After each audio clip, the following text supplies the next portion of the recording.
Welcome to the studio. Today we're going to be learning how to draw some little botanicals and mushrooms. We're going to be using watercolor paper. The reason for this is because then you can paint it afterwards and add color and pizzazz. Watercolor paper also has a little bit heavier of a weight than a regular paper, so even if you don't want to watercolor it, markers, colored pencils, everything else takes really well. So it's a good universal paper if you are just starting out and don't want to get specific papers and plan to have your color added in a specific way. It kind of leaves it more open-ended. You can do whatever you want. I'm also going to be using a mechanical pencil. Reason for this is I like that it has a really sharp point always. I don't have to keep sharpening it. And I'm not going to be doing any shading today, not with a pencil. Charlie. So I'm going to be able to make my drawing, have my thin lines, draw really lightly, and then I prefer using a bigger eraser rather than the eraser on the end. Not only does this give me a cleaner and kind of more even erase, but sometimes the quality of erasers at the end of mechanical pencils is just not great, and it ends up leaving little like dark areas all over your paper. So just get a quality eraser, any mechanical pencil. And then I'm going to be using Micron pens. I prefer using 05 or 03 or 005, depending on what I want to make. Now, sometimes you might want to use a little bit bigger, like an 08 or an 06, just to kind of get some thicker lines with more dimension, but you can also get that same effect by just going over your lines a little bit more. All right, let's get to it. Okay, so we're going to start off our drawing by either using a reference image or a photo that you took, or you can do it out of your head the way I am. You could copy exactly what I'm doing, or you can make up something a little bit different and just use the tips and tricks that I have in this video. Okay, so I'm centering my mushroom in the center of the paper. I'm doing the cap, and I like to see the under portion of the mushroom. So kind of in the center, leaving room for the stem. I will be erasing the little line that is right there. I'm going to make almost like a ray of a sun coming out of the under part of the mushroom where the stem connects to the cap. When I'm looking to decorate the top of the mushroom, I kind of like these three-dimensional little blobs that go on the mushroom. You could leave them white and have the mushroom cap red, or you could do a yellowy kind of little bumps with a brown cap. It's kind of up to you. I like doing them over the edge of the pencil line so that it almost looks like they're kind of like wrapping around. It gives more of a three-dimensional effect to your mushroom.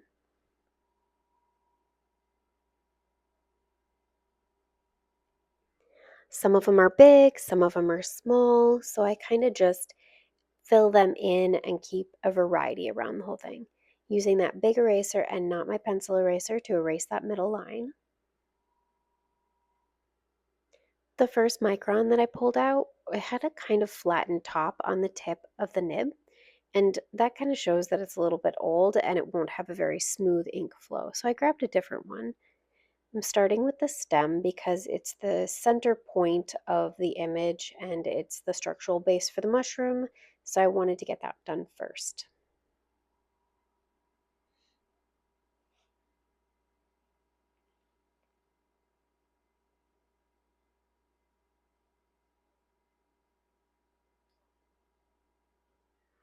At first, I started drawing around each one of the tops just on one side as if I was outlining it, and then I realized that isn't the easiest way to do it.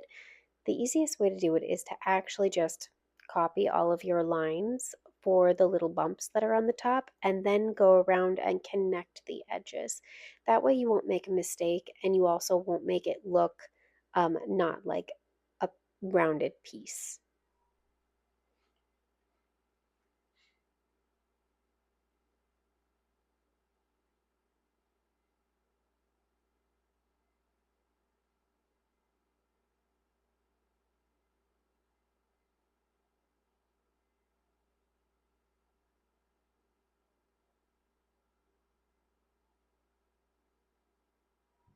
The next step is to connect between all of them, which only takes a small time.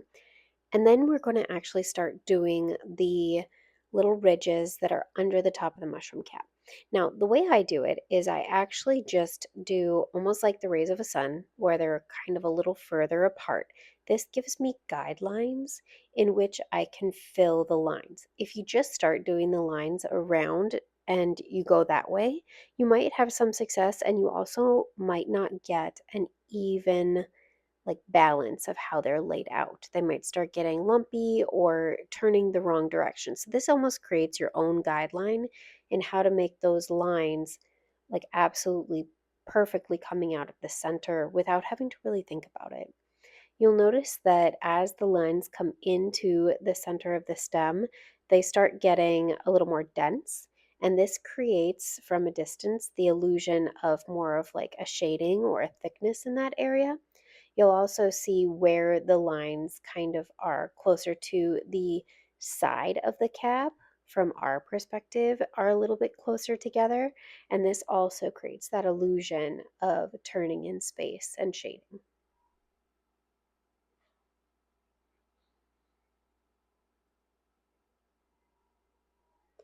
So now that I've finished, I'm actually going to erase all of my pencil lines. I do this periodically so that it's not something I have to do all at the end.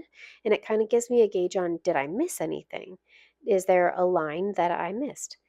I like using the Micron and very lightly doing these little scratchy lines on the mushroom stem.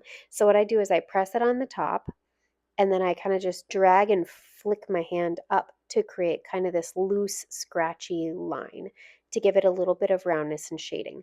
I'll also put less towards the middle of the stem and more towards the edges to give it a more shaded, rounded look.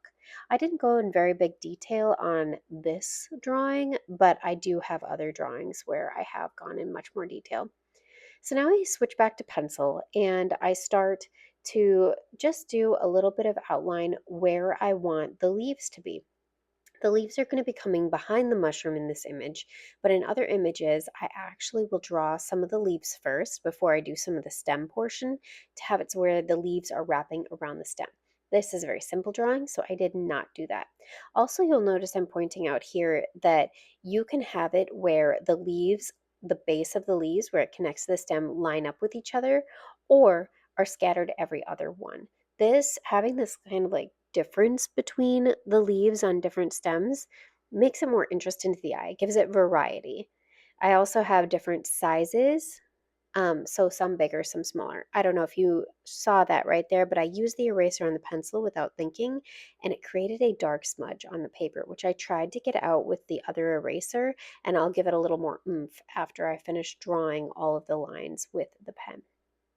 So the next step that I'm going to do is take the Micron pen and I'm actually only going to trace the little leaves and kind of leave a little gap and not connecting them at the bottom where the stem is. And I have a reason for doing this. Um, Mostly it's because I want to make sure that I'm taking my time and making sure that the leaves look even better than the sketch that I did. The second reason is because I actually draw the stem after. And I do it in a way so that it is all one piece and it's not a bunch of little pieces. The leaves are actually attached 100% to the stem. It's very satisfying. Down at the bottom, I wanted the little leaves to overlap on top of the bigger leaf. So I actually didn't finish that leaf until I finished the little leaves and then I drew it behind. I'm going to do the opposite thing on the other side. So here I am kind of connecting on one side without ending a line, kind of creating that continuous line. It gives more interest. And if you have just one line there, or if you fill it in solid with pen, it kind of becomes this solid, almost eyesore instead of creating an opportunity to fill it with a color. Sometimes I will paint my stems brown and other times I'll have them a darker shade of green or the same shade of green that I'm using for the leaves. If that is, I'm even doing the leaves green. Sometimes they're red, sometimes they're orange, yellow, anything. You add variety, you create your own image. So I did do the little leaves on top of the big leaf on this side as well. On the top though, I will be putting those little leaves behind that big leaf because I've already drawn it and because I think it'll look a little bit better to have some in front and some behind. This creates a little bit of depth.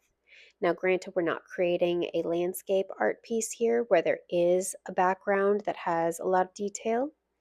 So you kind of have more of a balance and up close nature for this kind of little drawing.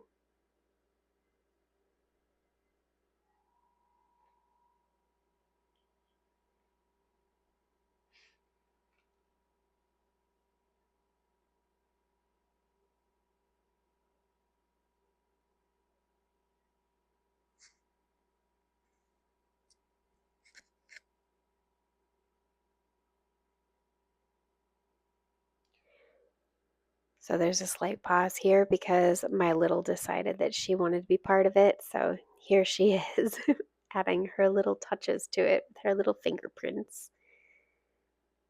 She likes watching Mama work, but she also likes getting involved. The nice thing about the Micron pen is that it dries really quickly. It's not going to smudge as easily. So even if she's touching it, she's not going to have much effect on the art. So I am actually going to erase here before I start adding the lines into the leaves. The reason for this is sometimes if your drawing, your underdrawing, is kind of a little sloppy when you do it and you decide to make it slightly different and neaten up the lines, you don't want to have a messy line there distracting you when you're doing your fine lines to fill it in. And this is the last step. It takes a little bit of time, but do it well. You have to focus, which having a baby in my lap makes it a little bit more challenging to focus. Something else you'll find that I do when I'm drawing this is called moving the furniture. In photography, what that means is that if there's a chair in the background of your image and you don't want the chair there in your final image, don't just take the image and waste time photoshopping it out, move the furniture. So I kind of reference that a little bit with my drawings, but instead, with me, moving the furniture is just moving the paper. There's no point in turning your wrist and not having your lines controlled. So move the paper. Sometimes it's not a problem, but especially when you have a baby on your lap, you have to have your lines nice and neat. So you move the furniture. All right, so just finishing up the last couple little lines, and here we are. So this was our first botanical drawing. Subscribe if you want to have more drawings. Bye!